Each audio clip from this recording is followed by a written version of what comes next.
Think about Matthew 28:19. We're told to go into all the world. I mean, it's if you're not going, my dad would say you're not growing. You know, and that's where you got to get uncomfortable. So that's the posture that we need in this world is washing feet. We always say, hard to throw stones when you're washing feet.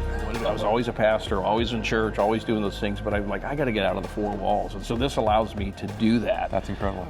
But yeah, definitely I love the name of your podcast, Salty Christian. Yeah. When you live in Alaska, you become a salty Christian. Do a mission trip with us. It changes lives. That's very cool. Now, if you drank the water in Mexico, it'll really change your life. So,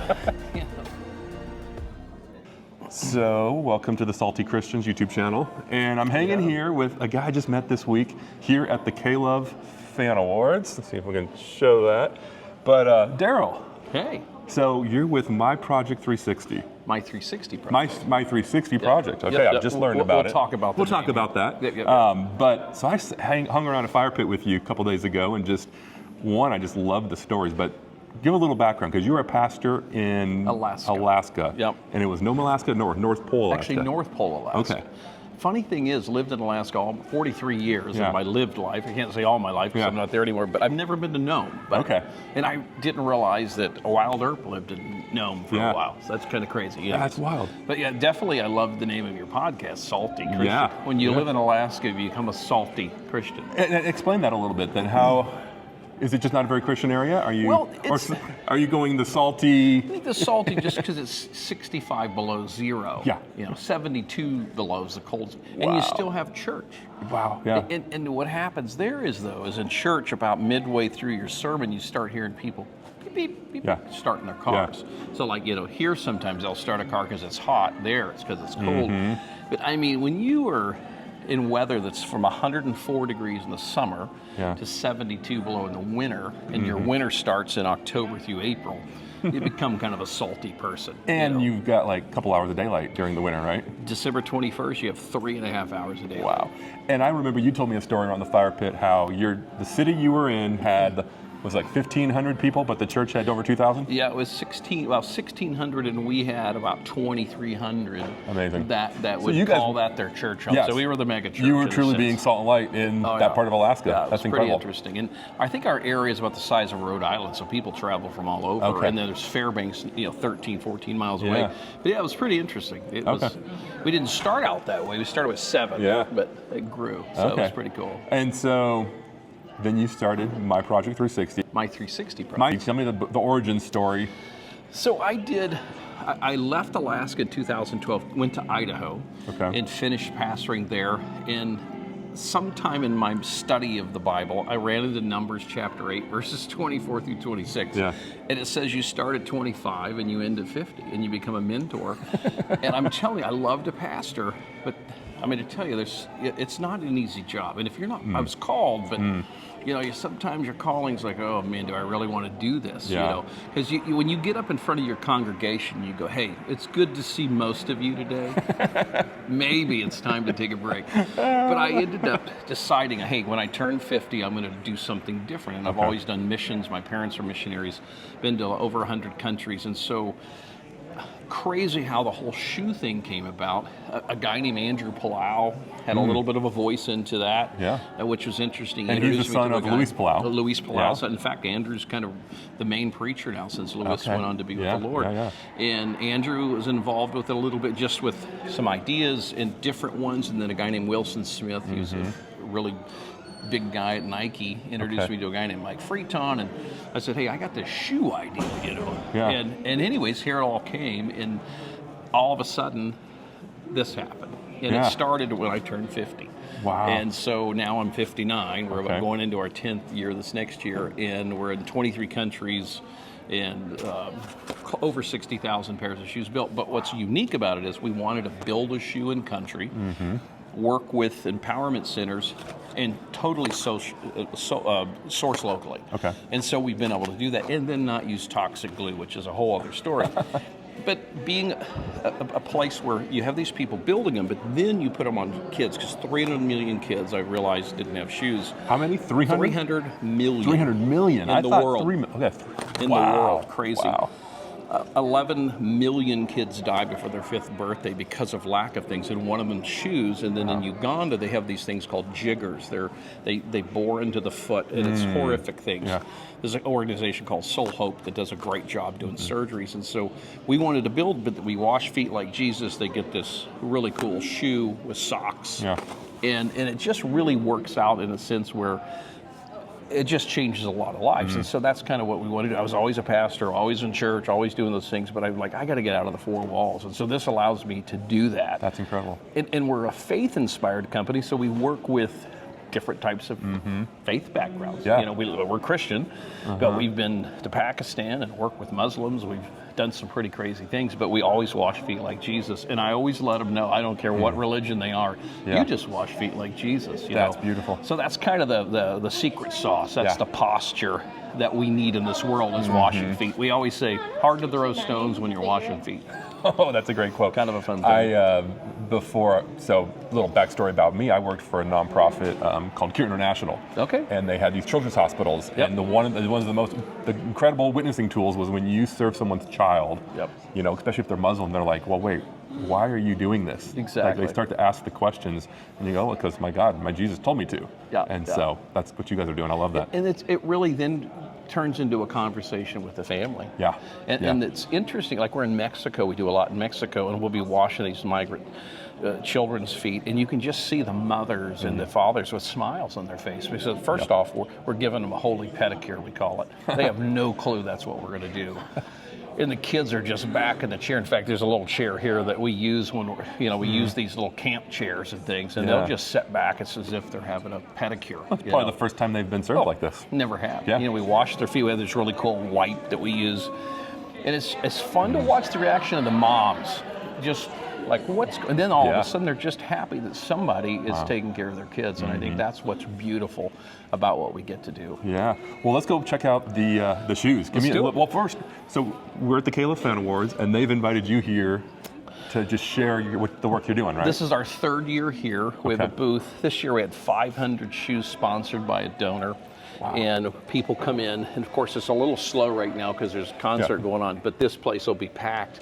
And they'll decorate a pair of shoes. They register it with a number, and then here in just a little ways. In fact, there's a little picture of a guy with a pair of ArtMocks on. You'll get a picture of your shoe on a child somewhere in the world. And it just allows young people, like here's a family here all the way from Missouri and West Plains, not East Plains, but West Plains, Missouri. And it's a family decorating shoes together, which is, for me, is exciting because, you know, all of a sudden here in a few months, they're going to get a picture, different pictures of their shoes on children somewhere in Africa or Mexico. That's great. And hopefully this family then will go on a mission trip. Service trip, whatever they want to call it. And it changes their life. I did my first one at 7, and it's like all my kids. Look at the seeds that planted. it gets inside of you. It's just something that really happens. And think about Matthew 28:19. We're told to go into all the world. I mean, it's if you're not going, my dad would say, you're not growing. You know, and that's where you got to get uncomfortable. You can't stay comfortable as a believer, and we need more people going for it, local to global. You know, next door of Loving Nashville, and it's a local mission. So you got to have local, but you also have to have international. Well, and I think the key is everyone's called to different things. They are. And so, one's not better than the other. It's what's God called you to. Some people can't fly for 30 hours on an airplane, you know. That's crazy. But maybe 4 hours to San Diego and drive to Mexico, you know. So we have the different options. That's cool. Well, show me these shoes, because I've only seen a little bit, but I know that there's a pretty cool design element to it. So what you'll see, this is actually, they come flat, which is really kind of fun. A lot of times you can't take shoes into certain countries, but when we go in the border, they're looking at this. This is not a shoe, it's an unmade product. I always joke with them when they ask what it is, I tell them it's manna, which manna means what is it? You know, it's kind of like who's on first. But once you get into the country, then all of a sudden you can take this shoe and you pull this string, and then you begin to lace it up just like you would a regular shoe. Wow.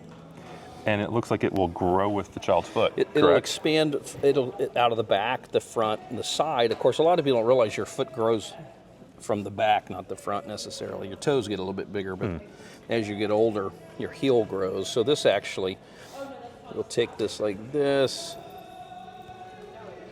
And this shoe here, was built or was made in Mexico. It's actually a... Oh, so then they get the plans, basically, to them. Yeah, we have build centers, and they learn how to build it. So there's your pair of shoes. Wow.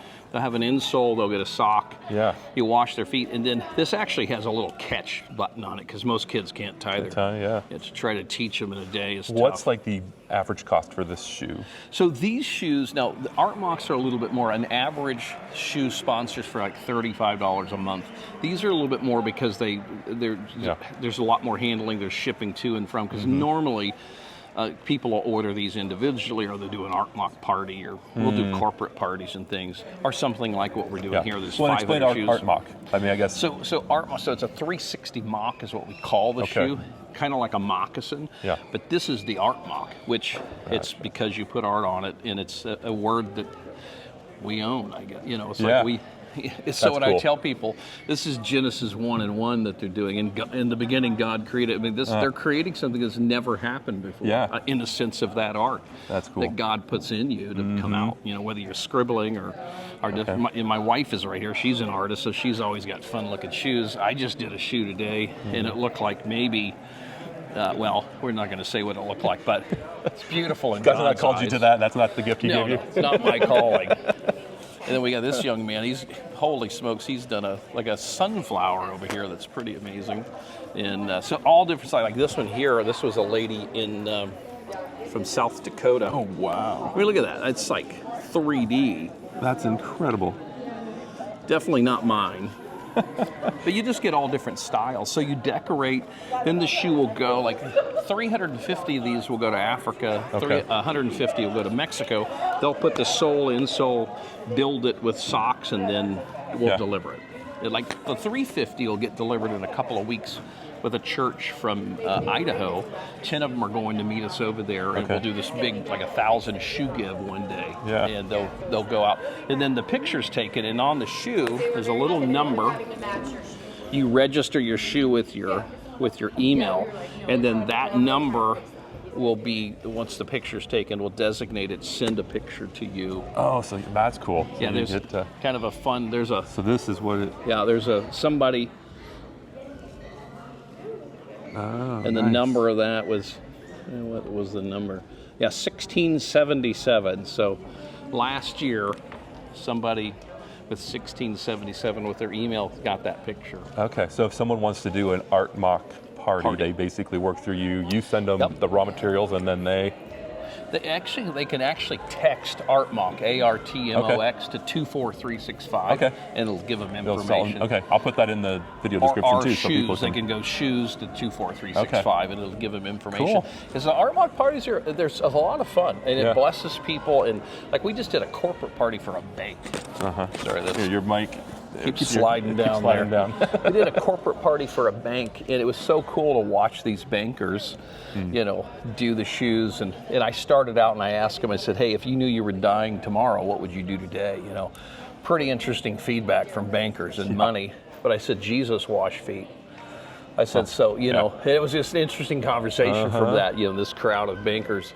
And then they all got to do shoes, and I think they delivered those shoes about a month ago, and they're starting to get pictures back. And that's cool. Fun reactions from these people getting to see that happen. That's really neat. Well, any final thoughts on just the mission, or any stories that stand out? The one thing I knew about you, just sitting around the fire pit a couple nights ago, you're a storyteller, and you're really fun to listen to.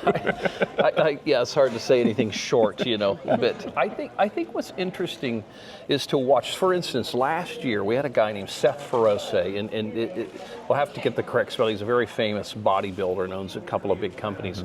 Goes on a mission trip with us. On the mission trip, God just wrecks his world in a sense, and we baptize him. And again, our mission trips are not based on trying to baptize. We're just washing feet. And from that, there was a big fan of his, been 10 years as fan. Since he was 15, he's 25, he's a professional chef. He comes on a trip a year later, and same thing happens to him, and I end up baptizing him two or three Sundays ago, and just sent him a Bible, and it's just like, he's like, oh my goodness, I want to be a Christian, he says, And it was just funny because that wasn't necessarily like we're going to give shoes, and we didn't say, hey, come become a Christian. It was just, I think, the posture of washing feet, and that's the fun thing is I would challenge people to come on a mission trip. Yeah. If you've never done that, it's simple. You can go into San Diego, we drive down to Mexico, or you go with me to Uganda. But it's really easily done because the cool part is pastoring for all these years, take all these people on a mission, they got to raise all this money to go. Here, you get shoe sponsored. It helps pay your way. Okay. So I want you to talk to people, especially if you're a believer. You got to evangelize. I mean, Revelations 12:11, you overcome by the blood of the Lamb, what? The word of your testimony. You keep yourself from the world, or you're not afraid to die for the cause. And go testify. And so testifying is, hey, I'm going to do a mission trip. Did you sponsor a pair of shoes? They get to see what's going on. Hey, the shoes are made in country. There's all these conversations that come. Because it's like when we built this company, it is bigger than a 3-point sermon, And I mean, we're a humanitarian shoe organization, but you start seeing the spin-offs of what the 360 effect is. That's the beauty of it. And I would just say, go to my360project.org, take a look at what we do, but get involved. Come to a fan awards, decorate some shoes, do a mission trip with us. It changes lives. That's very cool. Now, if you drink the water in Mexico, it'll really change your life. So, it'll make you a salty Christian. That will make the other salty, yes. Yeah, you'll pray. We call it, anyways, we call it getting the poops and giggles. You'll poop, we giggle. So that's a great mission tagline. These are the stories. I just love hanging around the fire pit with you. That's the magic. We don't want to crash YouTube now. We better keep you. We'll keep it. We'll keep it Christian. Cool. Anyways, thank you so much. Yeah, thanks, buddy. Love what you're doing, and nice to meet you the other night. Share with more people. Yeah, that's great.